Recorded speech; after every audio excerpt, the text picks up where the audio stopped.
everybody, welcome to the Successful Showgirl. My name is Kitty and this is our Boost Your Bookings bootcamp that I'm running this week. Okay, so each day we're going through a different part of branding and marketing as a performer that's going to make you more visible to the people that you're looking to get booked by. Okay, it doesn't matter what kind of performer you are, this is information across the board. Okay, so whether you're a circus performer, a burlesque performer, a dancer, silk walker, fire performer, whatever, I do all those things. So the information is to cover everybody. All right, so today we're talking about your ideal client.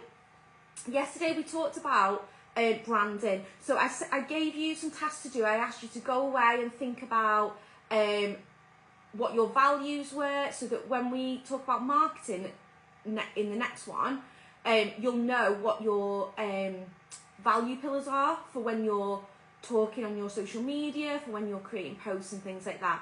Today we're going to talk about your ideal client, which basically means the person that you want to work for, your perfect person that you want to do jobs for. Okay, so we kind of have to think about what kind of shows that we want to be doing and what kind of shows that our acts that we already have are suited for. Okay, so if you've already got acts, which most people in this group have, a lot of you guys are amateur performers that are already performing for free, and you're looking to become more professional performers. So in that case, everybody in here already has an act or an idea of the acts that they want to do. Okay, you have to know really what kind of jobs you want to be doing. If I want to be doing high-end corporate jobs, then my acts have to reflect what high-end corporate bookers are booking. Okay, and I know that by when I see high-end events on Instagram, I can see the level of costuming that is involved, I can see the level of talent that's involved, I can see the kind of props and the kind of themes that people are going for and stuff like that. So if I want to get into that genre, I've got to think about, do my acts reflect that? So that is my first thing that I'm thinking about. Okay, if I want to get into, let's say, festivals, I need to think, have I got the skills that festivals will book? Okay, if I want to get into burlesque shows, have I got the kind of acts that burlesque shows will book?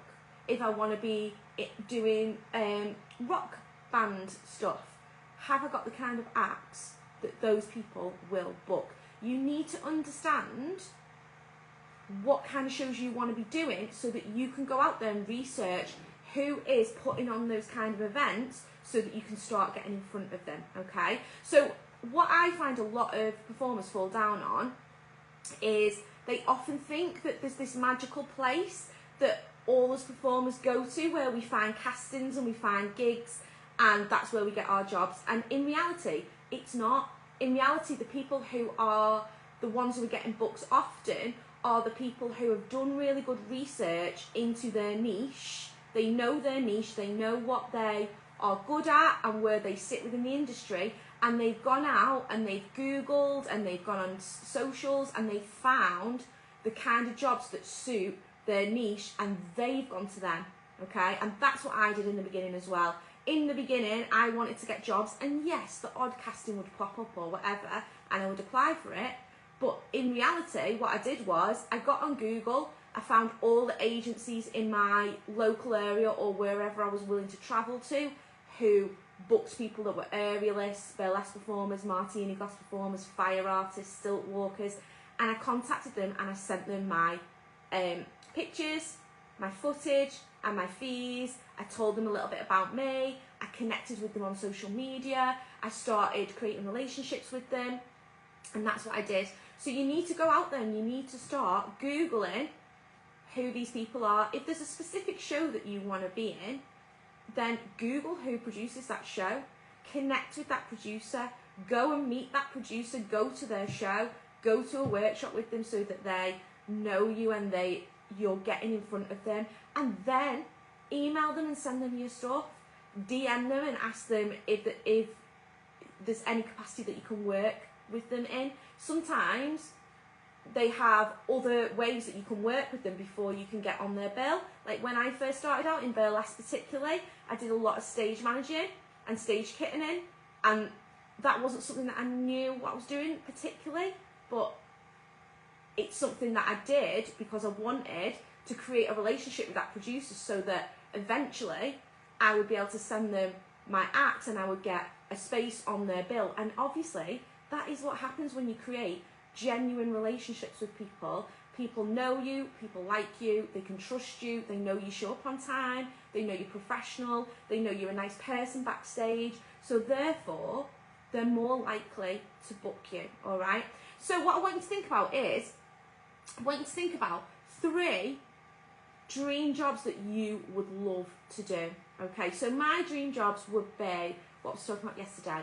Oh yeah, there's a circus called Cirque du Vulgar, which is run by Fantasia Circus, and it's like a burlesque style circus. That would be one of my ideal jobs, and I think like I've got a skill set that would fit with the kind of acts that they have there. I've worked in a circus before.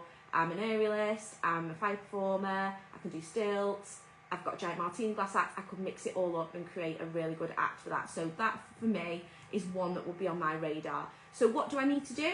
Well, I need to get on Google, find out who runs it if I don't already, get on socials and connect with not just the social media page of that event, but also I need to connect with the person who actually runs it and connect with the people who are also in that show as well. You want to be seeing like what those people are doing, because then you can be like, right, well they do this, so they obviously are looking for something similar. You need to be making sure that you're keeping an eye on what other people are doing in the industry if that's what you want to be doing. It's not copying. I'm not saying go out and copy people's acts. I'm saying like be inspired by what other people are doing. If other people are doing the shows that you want to be doing, then follow them, connect with them, create relationships with them as well. Like the more you interconnect with people and the more relationships you create, the more you get recommended for things, the more people know you and tag you in things. Like the amount of jobs that I've got purely from the number of people tagging me as a martini glass performer, not because I'm the best martini glass performer at all by any stretch of the imagination, but just because so many people knew me for it, so I used to get tagged in it all the time. And then obviously as a producer or as a agent, if you're seeing the same person getting tagged constantly, then you're going to be thinking, oh, they're the one for the job. Yeah, so you've got to start thinking more broadly about the connections that you're making when you're using your social media. And I really focus on social media. I say this all the time to you guys, don't I? Because one, it's free. It's a free resource that you can use. I'm in my house at the minute and I'm connecting with all of you guys via social media, and there'll be people all over the world who are watching this video that I'm connecting with. I can't really do that in any other capacity for no money.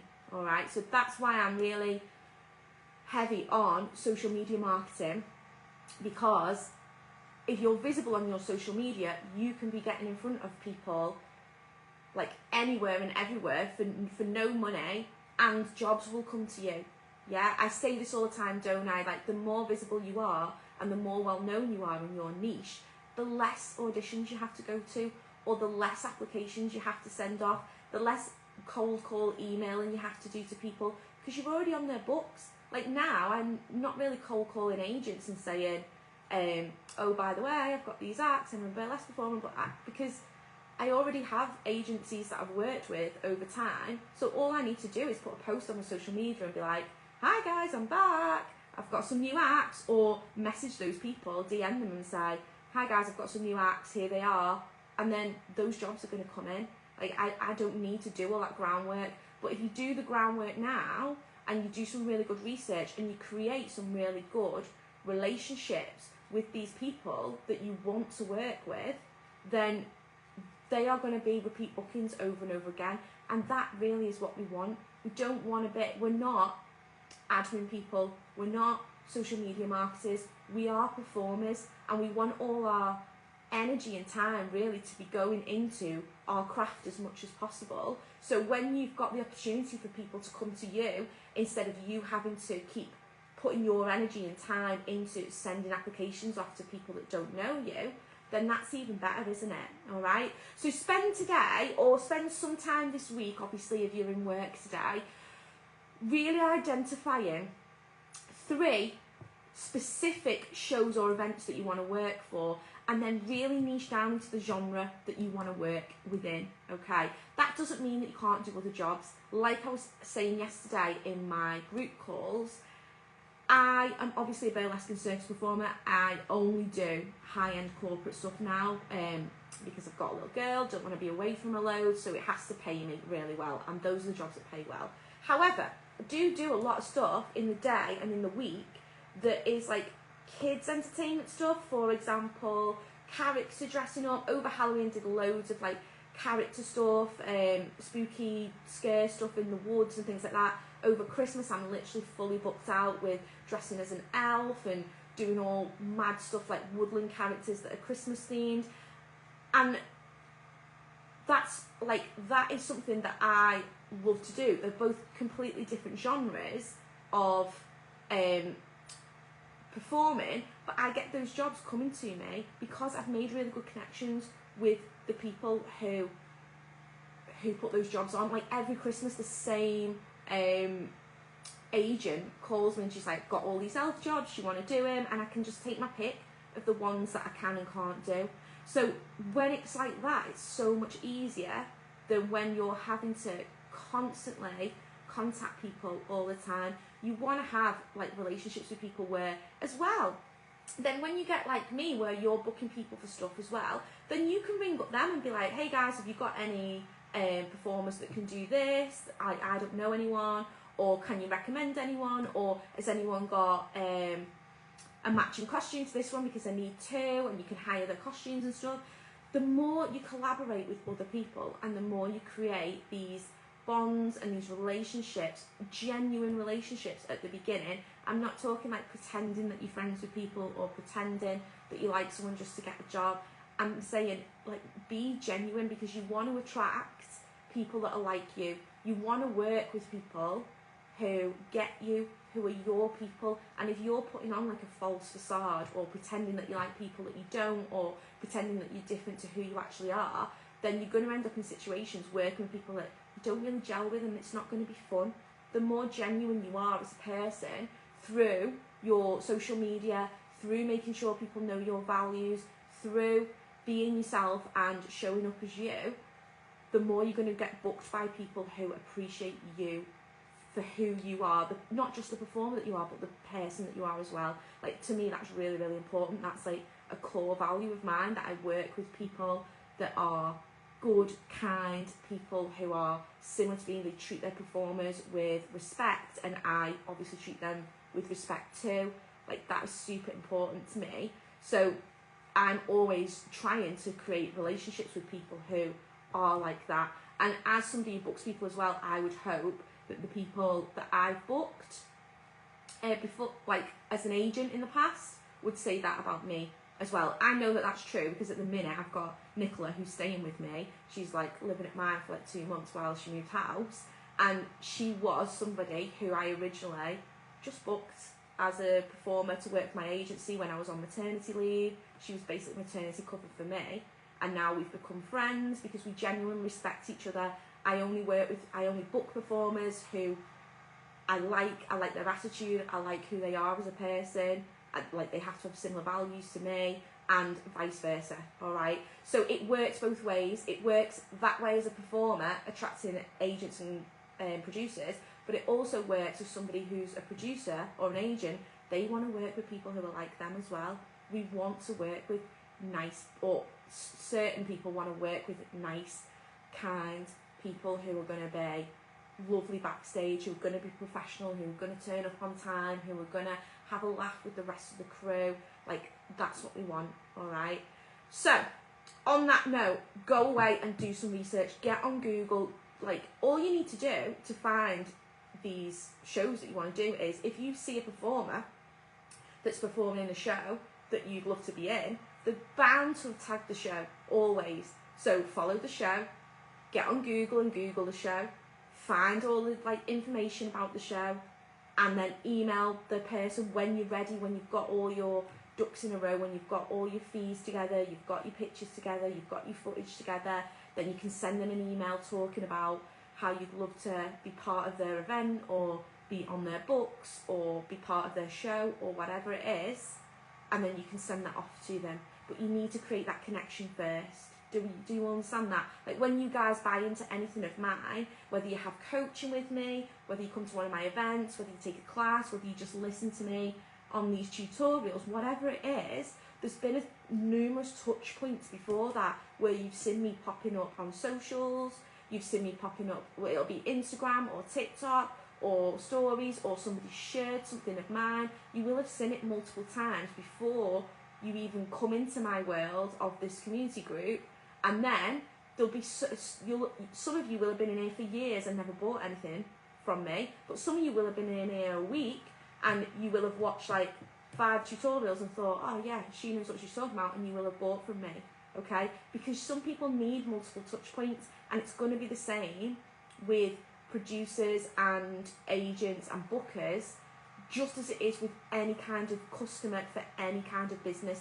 It is exactly the same. Okay, so go away, do some research on your favourite top 3 events that you want to be in, and really think about where you lie within your niche, and try and follow some people on social media. Try and find where they are and try and start following them and connecting with them. And then tomorrow, when I come back, I'm going to talk to you more about how you can use your socials to nurture these connections, to create relationships with these people and with your audience members and with your students if you run classes or whatever. It's all the same. I'm going to do everything in the same way. I'm going to give you some ideas of content and things like that that you can start using to build your following. But like I keep saying, how many followers you have is irrelevant. What is important is the quality of the connections between those followers. So if you've got 10,000 people following you, but you haven't ever had a conversation with these people, or you've never